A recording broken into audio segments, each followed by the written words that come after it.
My friend Rebecca and I are both 27 years old, and she is getting married to her fiance, Alex, a 28-year-old male, very soon. I believe they have been together for around 3 years. For a while, I honestly never really bothered looking into him. Rebecca and I have not seen each other in person in years, as we live quite far apart, but we met as teenagers online and a few years later in person. When Rebecca and Alex were dating, I just saw her looking happy in photos on Instagram and Facebook, nothing unusual, and I certainly did not think to sweep his social media presence. Earlier this year, Rebecca messaged me to ask for my address as she was sending out wedding invitations. I happily obliged.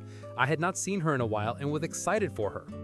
But then, I do not know why, I had an urge to look through Alex's social media. Fair to say, not really what you want to read. I am disabled. Not that it would be any better if I was not disabled, but somehow it stings a little more when it is personal. Selfish? Sure. Human nature? Probably.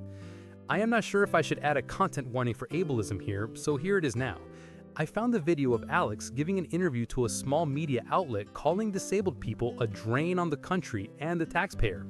He had posts up mocking people on disability benefits. He had reposted things about how poverty is associated with low IQ, and so allowing rich people to keep their money so they can pass it down to their high IQ children is a positive for society. That carers for disabled people should not be getting paid because it is an unnecessary burden. Yeah. Needless to say, I told Rebecca I had seen the kind of stuff Alex had to say about my community, and did not want to be part of a wedding with a groom who thought of people like me as jokes and burdens on society. I was not aggressive. She accepted that I did not want to come, but argued he believed people with genuine disabilities should get help and that he was not talking about everyone. But she did not want to argue, and neither did I. Anyway, I am now blocked by both of them and have been for several months. At first, I thought, forget her. Surely she would not marry someone like that if she did not agree with him, even if she has never expressed such views herself. But there is a creeping sense within me that this guy's attitudes towards disabled people must spill out into his treatment of anyone he deems less than, and I cannot stop fearing that, if it is not already, this will one day be directed at her. If you are disabled from something acquired later in life, you will know it can be triggered by anything. One trauma, accident, virus, illness, anything at any time at any age for no reason at all. What if Rebecca becomes disabled? Will he make her feel like a burden and a drain on society? Will he accuse her of wasting his money? What if one of their children is born disabled or becomes disabled? I know she wants children. What if his attitude to disabled people is one piece of a very big and callous puzzle? I cannot stop thinking about how my friend is going to be treated being married to this man. The one-spoken interview he gave showed him to have the most awful, unpleasant vibes I have seen in a while. I know she has ended our friendship, but I still care about Rebecca. And now I am worried about her. Maybe I am the fool for worrying about someone willingly marrying a man who thinks I am a drain on society, but I am not someone who can just stop caring about a friend of well over a decade overnight. I talked to my husband about it, and I joked that if I turn up in my wheelchair, Alex will tip me out a second-floor window for wasting taxpayers' money. He said Alex sounds horrible, but he does not know Rebecca well enough to know whether she secretly agrees with him or it is something more sinister. The thing is, after over a decade of friendship, you would think I would know, and I don't. In summary, my friend of over a decade ended our friendship because I found out her fiance's views on disabled people, and as a disabled person myself, I could not possibly attend a wedding of someone like that. I am now starting to worry for her, especially if she becomes disabled herself. But even if not, because I fear such cruel attitudes towards disabled people signal something much greater about a person's character. And I also wonder if I am a complete fool for even worrying about her. Navigating family life can be incredibly challenging, especially when unexpected hurdles arise. Today, we're exploring a situation many couples face, grappling with complex family dynamics and communication breakdowns, particularly when dealing with a child's unique needs. Let's delve into a story, offering some perspective and potential avenues for healing and growth.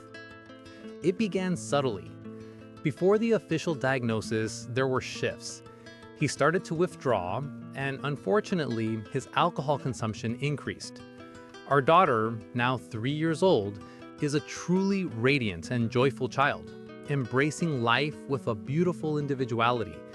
However, she communicates minimally and requires considerable support. We've been assessed as level 2 on the developmental scale, which means her needs are significant and demand consistent understanding and care. I attempted to discuss these concerns with him, but he struggled to acknowledge them, and he hasn't seemed like himself. He used to be my steadfast support system, my very best friend. However, there was a period, a difficult time, when I honestly couldn't rely on him to adequately care for our daughter. There were instances where she wandered off unsupervised while I was at work, leading to a home visit from Child Protective Services. It was a very worrying time and highlighted a concerning lack of focus. I'm also concerned about his patterns of increased alcohol use and some reckless financial decisions that are putting a strain on our family stability.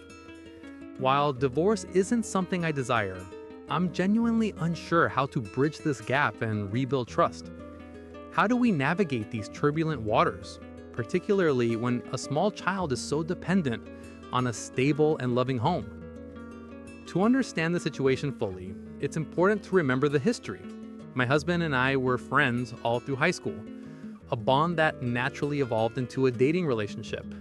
When I unexpectedly became pregnant with our son, who is now 8 years old, it felt like the logical and loving step to build a life together through marriage. For years, we built a strong foundation. It's incredibly disheartening to see that foundation threatened now. This is a situation rooted in love and a shared history. It's a reminder that even the strongest relationships can encounter unexpected difficulties. It requires open communication, a willingness to acknowledge challenges, and a commitment to prioritize the well-being of the entire family, especially the children. While therapy has been attempted, perhaps a fresh perspective, perhaps exploring couples counseling, focused on co-parenting strategies, or seeking support from a family therapist could offer new tools for communication and understanding. Focusing on collaborative problem solving and shared goals, the health and happiness of our children is paramount. It's a journey, and with dedication and effort, finding a path forward is possible. Let's discuss in the comments. What advice would you give this couple to help them navigate these complex challenges? Currently, we, myself, husband, married 4 years, he's from a different country, and 2 young kids under 4, are living with my dad after my mom passed at the start of the year. My husband is becoming increasingly irate that I insist on asking dad's permission for things. On this case, mother-in-law invited herself and sister-in-law over for Christmas without asking, despite this being the first one without mom. I asked dad if he'd be okay with this, and he initially went off to think about it. Husband reacted badly, and now dad has said it would have been a yes if husband hadn't reacted the way he did. I don't really want guests, to be honest, and they all tend to speak their native language and ignore us when here, so don't really want to deal with that. What really annoys me is my husband normally complains about his mom doing this, but he's siding with her precisely because I asked my dad about it. My husband is now proposing to spend some time with his mom to clear the air. She lives 4 hours away, so not easily commutable. Originally, he wanted to take the eldest with him, mother-in-law's favorite, for a couple of months, but told him no way was he doing that and they're both staying with me. His next plan was to take the eldest kid up to see her Christmas Day, to which I said no. Now he's proposing Boxing Day, which I'm happy with. Still not sure if he plans to go and stay with her for a while by himself though. There's no one else to keep an eye on dad as I'm an only child. I'm currently a full-time mom, so can't support myself at the moment, currently retraining as last career wasn't family friendly. And the cost of living near my dad means we can't afford to rent nearby to try and ease the tension. Dad doesn't want to leave the area he's lived in his whole life either. He's physically fit, but does seem to have the odd mental hiccup, which could easily be down to grief as much as age. Forgetfulness and occasionally being mistrustful of others, including me, that sort of thing. Given the current circumstances, I don't blame him, despite me not hiding anything at all. So it seems the choice is between my husband and my dad. In summary, dad agreed to let my family stay in his house to help sort things out when mom died. Husband also agreed to this until 2030. Now there's disagreements, and I'm feeling forced to choose between staying with my dad and being a single parent, or leaving my dad alone to keep my husband happy. As it's been asked a few times, the 2030 deadline was set by my husband as he wants us to move to his home country where cost of living is lower. However, it shares a border with Russia, so his idea was to build up savings while staying with my dad, allow me to help my dad out, and wait and see how the political situation pans out. As for asking dad's permission, I don't ask for permission on everything, just things like visitors staying overnight, purchasing stuff for the house, an aircon unit, dishwasher, big stuff. We're staying in his house and only covering cost of food. Anything that majorly affects him or the house, it seems respectful to me to ask him if he's okay with it. I am 36 weeks pregnant, and my husband has been acting so strange the past couple months. We have always had a very traditional setup where I cook, clean, and basically keep everything running. I never minded before. I actually love being a more traditional wife, but now that I physically cannot do as much, he has started acting weirdly helpless. What bothers me is how selective it is. Like, when he is home with me, he acts like he is weak and exhausted and cannot do basic things like open water bottles or get himself a glass of water or do very basic chores like lifting the garbage bag out from the bin or putting away dishes, etc. without my help. I still do 90% of the cleaning by myself. He lays around making dramatic sick faces, but if a friend calls, he instantly sounds normal and is energetic.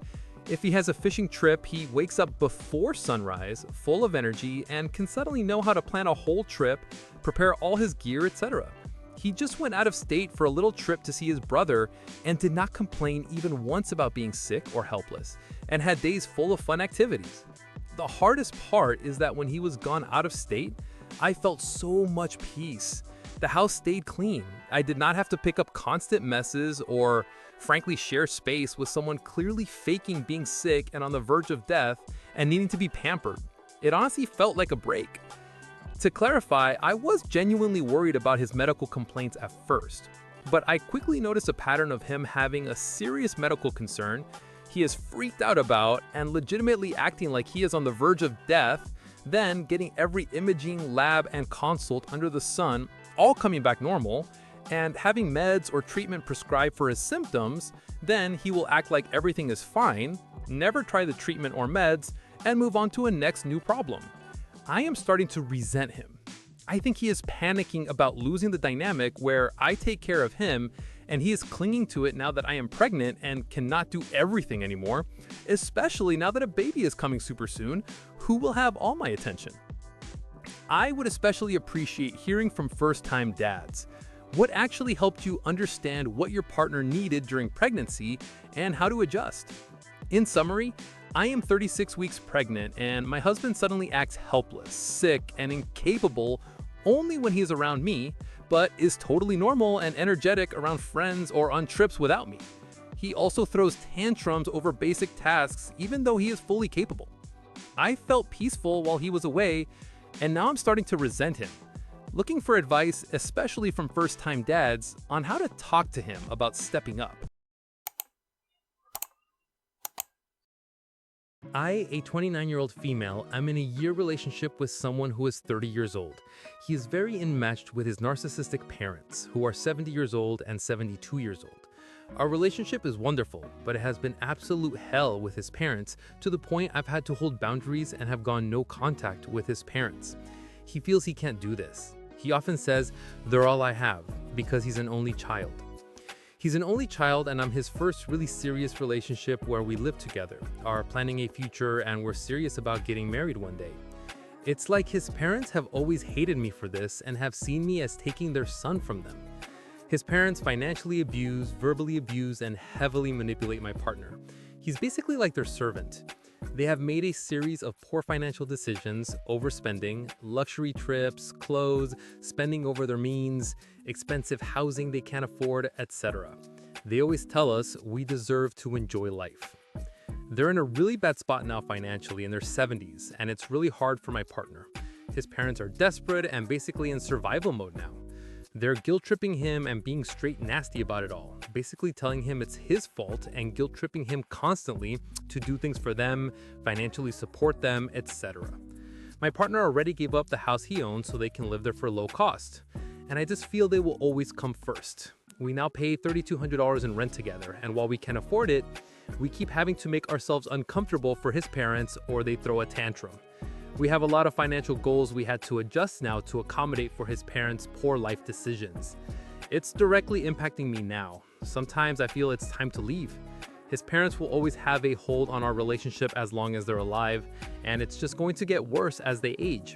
He's starting to see how his parents are the more he interacts with my healthy family dynamic, and his parents' resentment toward me has grown to the point I've had to cut them out of my life. They tried to put a wedge between us. However, I know they'll always impact our relationship, as they are his parents, even if I have no contact. Also, his programming runs deep, of course, over many years. Any advice, please? In summary, my boyfriend's parents are very difficult and use him for everything, but do not treat him or me well to the point I've cut them off completely. I feel it will never get better.